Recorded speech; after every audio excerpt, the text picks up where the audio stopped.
Bienvenidos a esta explicación.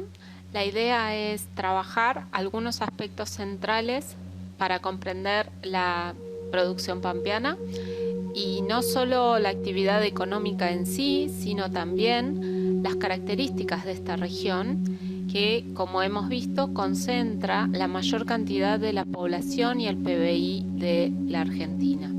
En la región pampeana podemos encontrar aproximadamente 1/3 de la población del territorio y es la región que por lejos genera el mayor PBI.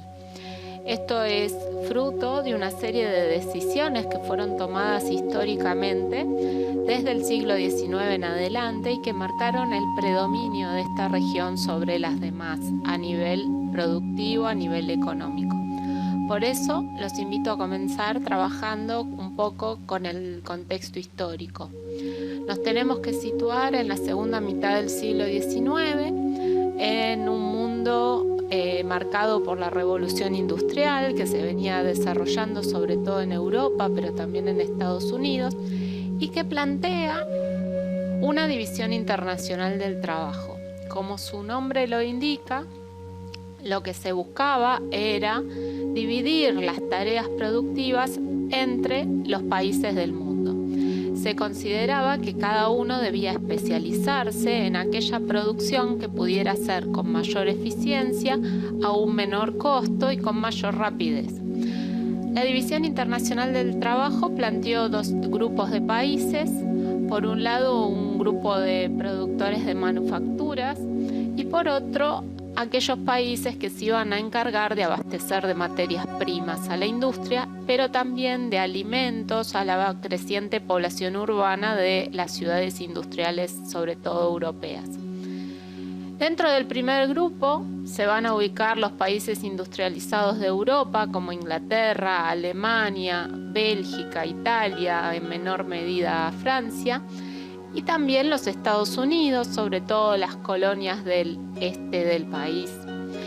Por otro lado, los productores de materias primas van a ser las colonias europeas de África y Asia, sobre todo a fines del siglo XIX, y los países de América Latina.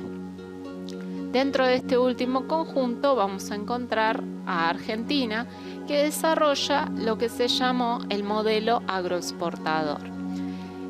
Fue un planteo político que se dio a partir de los años 1860, luego de la sanción definitiva de la Constitución Nacional, y que, como su nombre lo indica, marca una inserción de exportadora de productos agropecuarios, es decir, integrante de la producción de materias primas para esta División Internacional del Trabajo. El objetivo era producir materias primas y exportarlas, importando a la vez manufacturas. En esto se basaba la División Internacional del Trabajo. Cada cual producía aquello para lo cual era más eficiente y debían intercambiarlo entre ellos. En Argentina vamos a tener entonces una división también entre aquellas regiones, aquellos sectores que se van a dedicar a la producción para exportar y otros que van a producir para el mercado interno. Es decir, Argentina replica hacia el interior de su territorio un poco esta división y esta especialización, ya no tanto entre industrializados y productores de materias primas, sino entre el destino de la producción.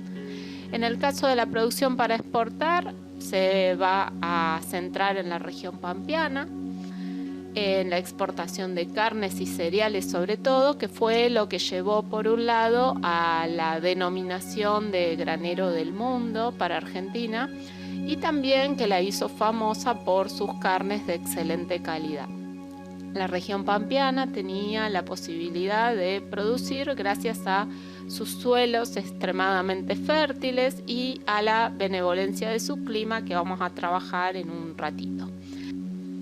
En lo que refiere a la producción para el mercado interno, las encargadas van a ser las regiones extrapampeanas.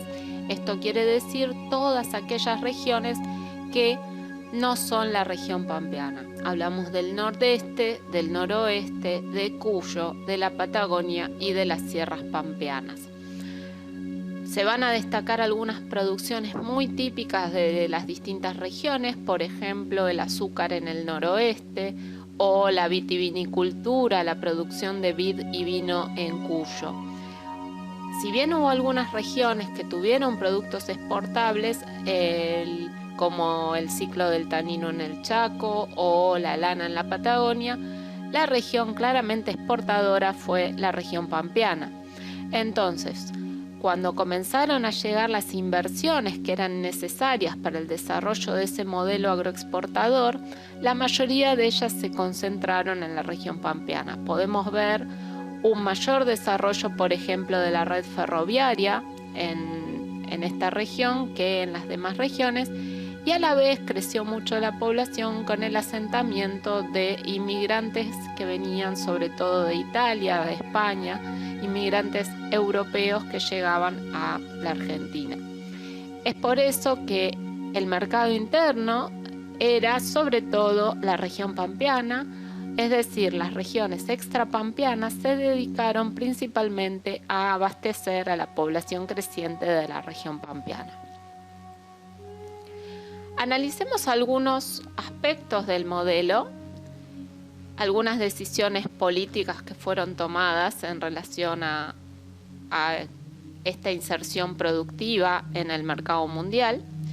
Primero tenemos que destacar que la producción agropecuaria necesitaba nuevas tierras de cultivo, necesitaba incorporar tierras a la producción para que la producción aumentara, y para ello se desarrolló la campaña al desierto, que finalizó en el año 1880.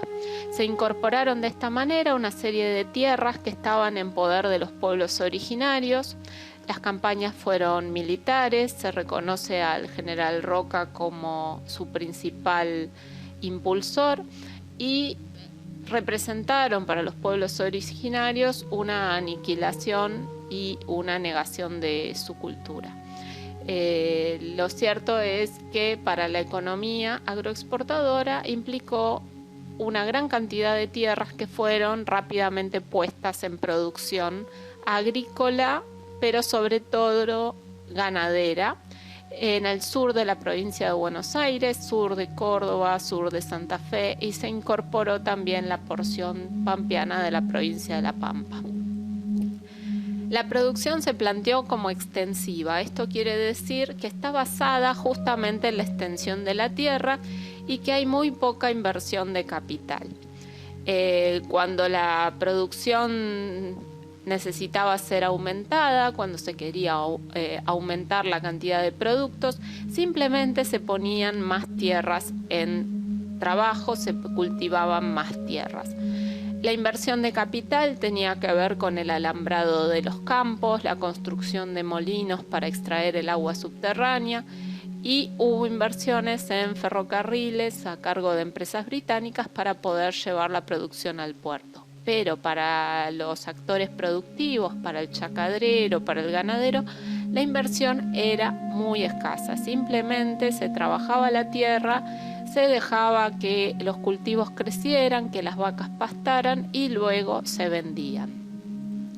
Sin embargo, en 1970 esto encuentra un tope porque ya no es posible ampliar la producción ampliando la cantidad de tierra, ya no había más tierra disponible.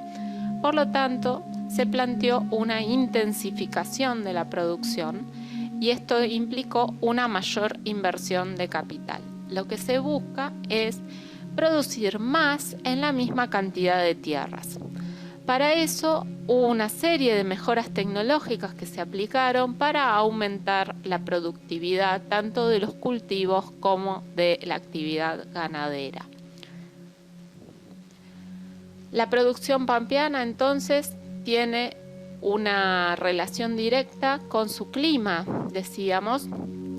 El clima junto con los suelos fértiles son los principales factores naturales que permiten poner en producción a la región.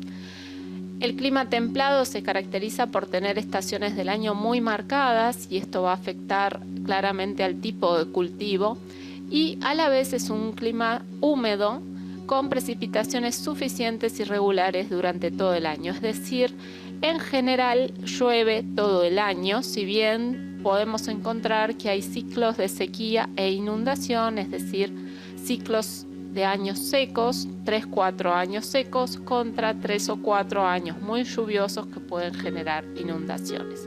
Más allá de eso, las precipitaciones suelen ser regulares durante todo el año. Esto genera la producción de cultivos anuales. Esto quiere decir que son cultivos que se deben sembrar todos los años, ya que la planta cumple su ciclo de vida a lo largo de un año. Son plantas que nacen, germinan, se desarrollan y mueren en el curso de un año. En general, los cultivos se siembran a fines del invierno y primavera y se cosechan a finales del verano o principios del otoño, cuando la planta ya está muerta, ya está seca, como es el caso de la imagen, que estamos viendo una cosecha de soja donde las plantas están completamente secas y lo que se ve son los troncos con las chauchas que contienen los porotos que van a ser el producto exportable. Por otra parte, se trata de cultivos de secano, quiere decir que no necesitan riego, justamente porque las precipitaciones son suficientes durante todo el año. En algunos casos, sobre todo en el oeste de la región, que los volúmenes de precipitación disminuyen un poco, puede ser necesario algún tipo de suplemento de riego o también en los años secos, pero en general no es necesario regar los cultivos. ¿Cuáles son estos principales cultivos? Bueno, por un lado los cereales implantados para la producción de harinas.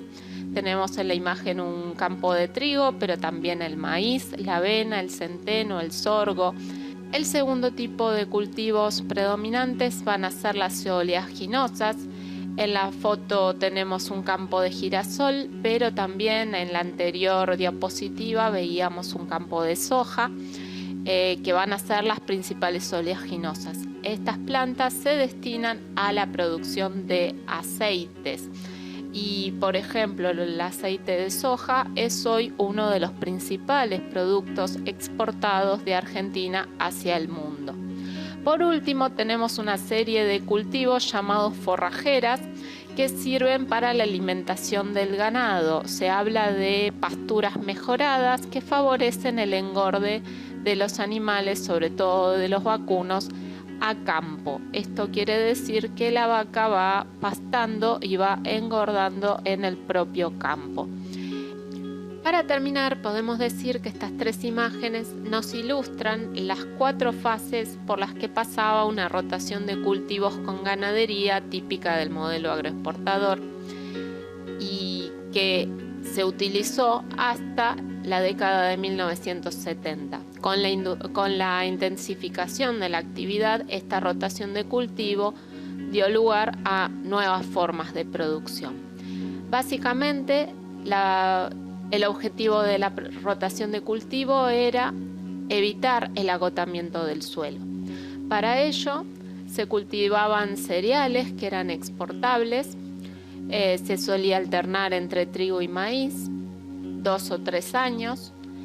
Se introducían también oleaginosas, en general el girasol. La soja es mucho más reciente, se introduce en el país justamente con la intensificación en 1970.